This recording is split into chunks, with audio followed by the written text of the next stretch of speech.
Hi, Congresswoman Shelley Pingree. What a crazy week. Every week's a crazy week, but I want to talk a little bit about what we're going to be doing next week. So next week, we're going to have a bill before us that's called a rescission.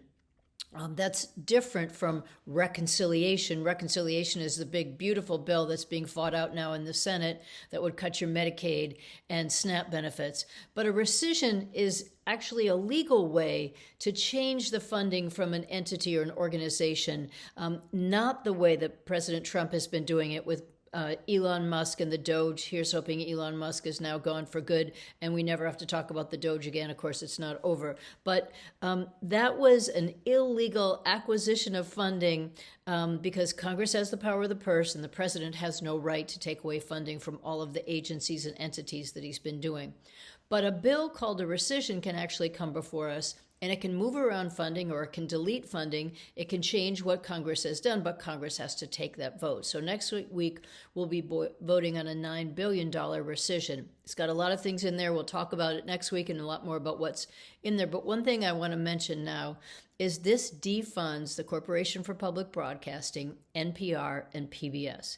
Of course, the president hates them. He doesn't like anything to do with the free press, the freedom of the press, the freedom of speech. He doesn't want anyone reporting on him. He doesn't want the news. And they don't like documentaries that talk about our real history or that portray art or that portray the multifaceted culture of our country. So, of course, they hate them. Now, there are many NPR and PBS stations that will be okay. They can lose their government funding, but they're in San Francisco or New York, or they have a lot of other donors. But this will really hurt small rural districts, communities where there's not a lot of other options or sources for news. And for those NPR or PBS stations, there's not a lot of their sources for funding. So government funding is particularly important. It's about $1 billion overall that they're taking away. So, of course, I will be voting against this. But I also want to talk about what is it that matters so much to people about NPR and PBS. I know for me, it's the first thing I turn on in the morning, the radio.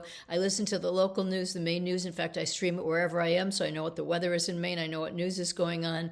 I know what information is going on. I also turn to PBS. I love to watch documentaries. I like to watch outdoor programs. I like to watch the news hour there.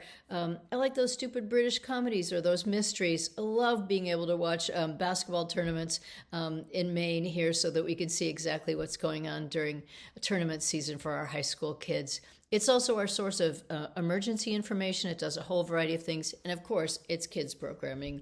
I know for my kids growing up, and that's been a while, but Big Bird and Mr. Rogers were an essential part of it. And of course, it's still important children's programming. So could you send us your stories? Could you just tell us why it matters to you, why you care deeply about having, whether it's the source of news and information, the weather, the emergency services, what matters to you? We'll send you a link and we'd love to hear your stories because I'm going to be fighting this next week and I'd love to make your arguments while I'm standing up on the floor. Thanks.